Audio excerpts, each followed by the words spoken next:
Hey everyone, in this quick video, I'll show you how to access hidden files in Finder on your Mac.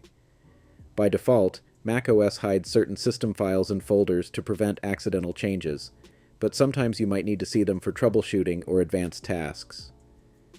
To reveal hidden files, open Finder, then press Command plus Shift plus period on your keyboard. You'll instantly see hidden files appear.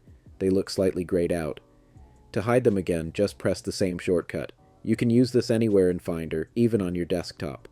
If you want to open hidden folders like your user library, click Go in the menu bar and choose Go to Folder. Then type ~library and hit Enter. You can do this for any hidden path like / etc. or /private/var. Just a heads up, be careful when accessing or editing hidden files, since some of them are important system files. And that's it. Now you know how to quickly show and hide hidden files on your Mac. If you found this helpful, give the video a like and subscribe for more Mac tips. Thanks for watching, and I'll see you in the next one.